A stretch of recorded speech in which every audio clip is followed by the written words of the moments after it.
Hello students, today I will discuss a topic circular motion of a car on a banked road।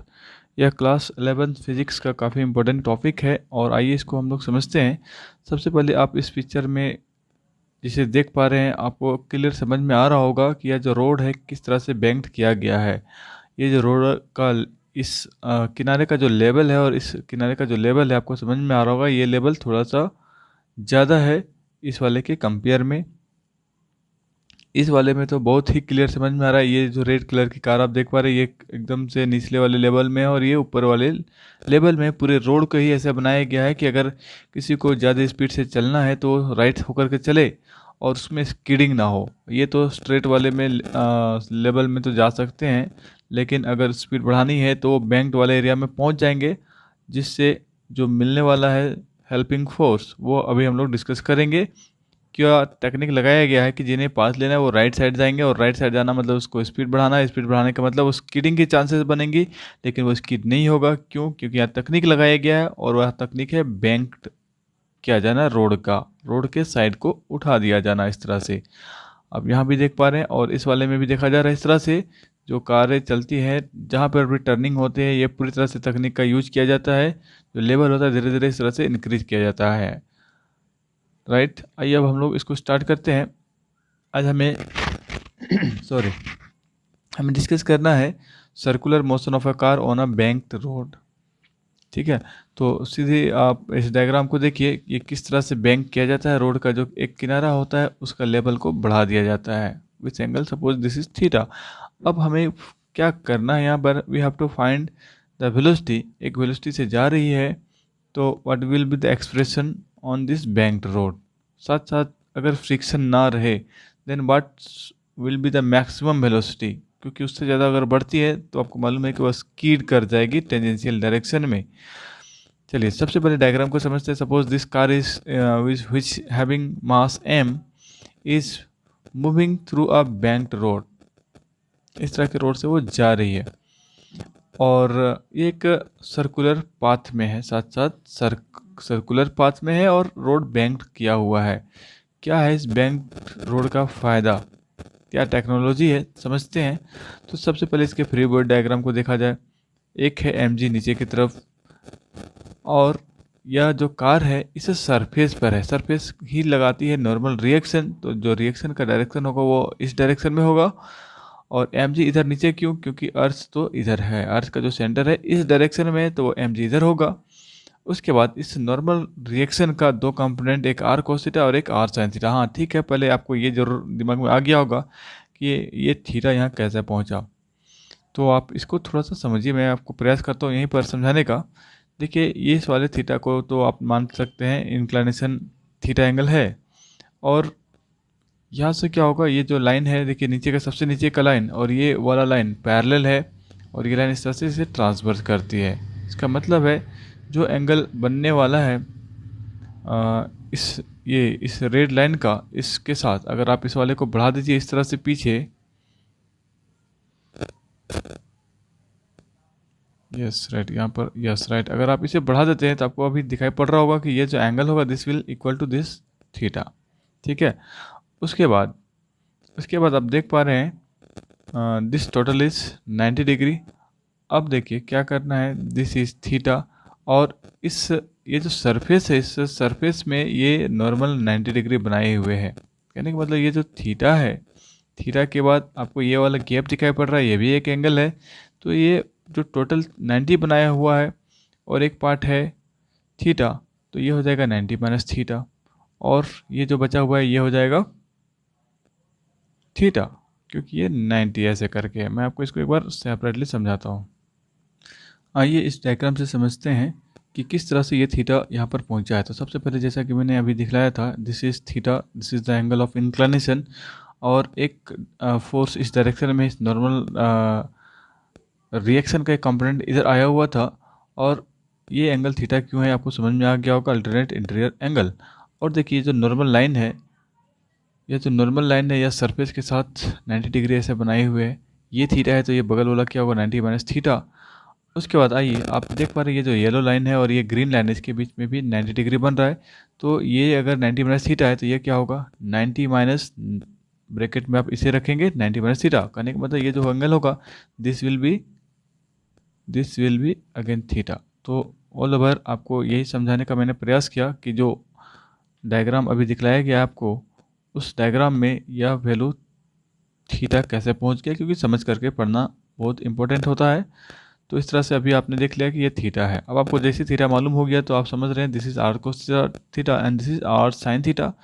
अब साथ साथ क्या है कि जब कार मूव करती है किसी बैंक्ड रोड से होकर के, तो वह सड़क पर है, सरफेस पर है, जो कि फ्रिक्शन लगाती ही है।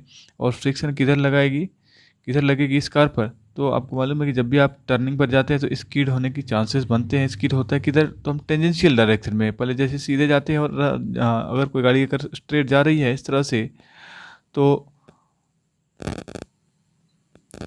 यस अगर इस तरह से जा रही है और सडनली अगर इस तरह से बेंड करती है, तो स्कीडिंग का जो डायरेक्शन है वो ये होता है। ये जो कार सीधे जा रही थी, सडनली अगर वो राइट टर्न लेती है तो कार इस डायरेक्शन में स्कीड करेगी। अगर फ्रिक्शन सफिशियंट है, अगर ये टर्न होती है तो फ्रिक्शन क्या करेगी, उसे स्कीड नहीं होने देगी। उससे क्या करेगी, ये जो सेंटर होगा ये इस कर्व का, उसके सेंटर की तरफ कंटिन्यूसली फ्रिक्शन लगता रहेगा और उसे स्कीड नहीं होने देगी। तो यही मैं आपको बताने का प्रयास कर रहा हूँ कि यहाँ पर एक फ्रिक्शन फोर्स सरफेस पर लग रहा है, क्योंकि वो स्कीड इस तरफ की ओर होगी, बाहर की तरफ वो जाने की टेंडेंसी बन रही है। यहाँ पर फ्रिक्शन का जो डायरेक्शन होगा वो नीचे की तरफ हो रहा है।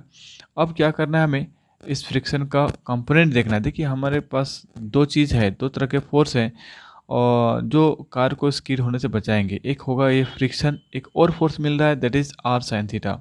और मैंने आपको इससे पहले वाले टॉपिक में बतलाया था कि कोई भी बॉडी सर्कल में जब भी घूम रही होती है, रोटेट कर रही होती है, मूव कर रही होती है, तो उस पर सेंट्रीपिटल फोर्स लगता ही है।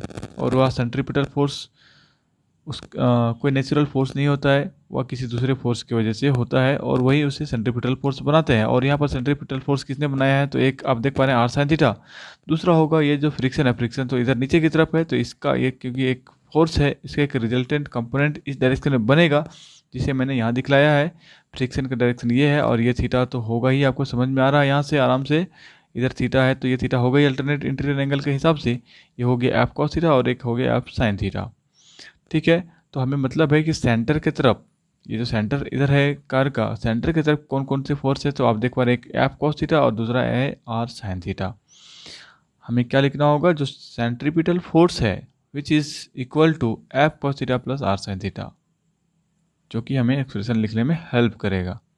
राइट, अब आगे हम लोग बढ़ते हैं। सो जैसा अभी मैंने बताया R sine theta plus F cos theta that is equal to M V square by R. आपको मालूम है this is the formula of centripetal force. Right, next हमें क्या करना है, ओके वर्टिकल डायरेक्शन में भी हमें लिखना होगा। वर्टिकल डायरेक्शन में यस राइट, वर्टिकल डायरेक्शन में भी फोर्स लग रहे हैं। सो अपवर्ड डायरेक्शन में आर कोस थीटा और नीचे है M G plus F sine theta. So ये friction sine theta plus M G that is equal to R cos theta, इसे ही लिखा गया है। और यहाँ से आप एम जी को एक तरफ कर दीजिए, you get the expression R cos theta minus F sine theta that is equal to M G. अब क्या करना है, 1 को 2 से डिवाइड करिए। ओके राइट, डिवाइड करिए। जैसा आप देख पा रहे हैं 1 को 2 से आपको ये एक्सप्रेशन मिलेगा। अब यहाँ से आप क्या करना चाहेंगे, तो थोड़ा सा आपको वर्क करना होगा। आप इस वाले ऊपर वाले लेफ्ट साइड में जो देख पा रहे हैं न्यूमरेटर में और डिनोमिनेटर में, दोनों को, टोटल न्यूमरेटर को टोटल डिनोमिनेटर को आर कॉस थीटा से डिवाइड कर दीजिए। जैसा यहाँ लिखा हुआ है divide numerator and denominator by R cos theta. इससे क्या होगा, जो आर है वो तो कैंसिल होगा, साइन थीटा से कॉस थीटा डिवाइड होकर के टेन थीटा बन जाएगा। और F by R, cos theta तो कैंसिल हो जाएगा और बचेगा F by R. F by R क्या होता है, this is mu, that is the coefficient of friction. उसी तरह न्यूमरेटर में आर कॉस थीटा कैंसिल होकर के सिर्फ सिंगल 1 बचेगा, माइनस के बाद एफ बाय आर होगा और sine theta by cos theta होकर के ये टेन थीटा। तो ये एक्सप्रेशन आपको मिलेगा। और यहाँ पर हम लोग ये जो एफ बाई आर है इसका वैल्यू हम लोग म्यू बैठा देंगे, तो आपको ये एक्सप्रेशन मिलेगा। आप इस वाले को म्यू को इधर भी लिख सकते हैं, एडिशन में no problem, mu plus tan theta आप लिख सकते हैं, देखने में अच्छा लगेगा। और इसे आप लिख सकते हैं वी स्क्वायर, इस आर जी को इधर क्रॉस मल्टीप्लाई करिए, this is equal to R G into mu plus tan theta divided by 1 minus mu tan theta. ठीक है, और आपको दिखाई पड़ रहा है कि आपने वेलोसिटी के एक्सप्रेशन को अटेंड कर लिया है। This velocity is equal to root under R G mu plus tan theta divided by 1 minus mu tan theta. तो यह वेलोसिटी होती है जब भी कोई कार किसी बैंक रोड से होकर के गुजरती है। आइए अब हम लोग एक इसके स्पेशल केसेस को भी समझते हैं कि अगर मान लिया जाए फ्रिक्शन नहीं होती, अगर फ्रिक्शन नहीं होती तो क्या वेलोसिटी हो सकता है मैक्सिमम। तो in the absence of friction क्या होगा, म्यू इक्वल टू जीरो।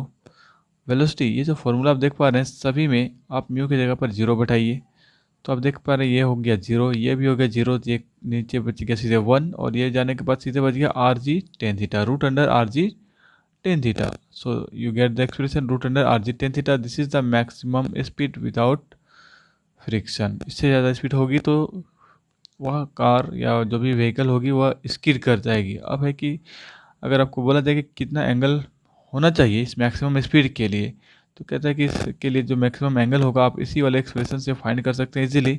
इस वाले को इधर करिए तो आपको V square by R G ये बनने वाला है। सबसे पहले वी स्क्वायर हो जाएगा जब आप स्क्वायर रूट को इधर करेंगे, और उसके बाद आर जी से डिवाइड करिए, ये मिलेगा, और theta equal to tan inverse V square by R ji.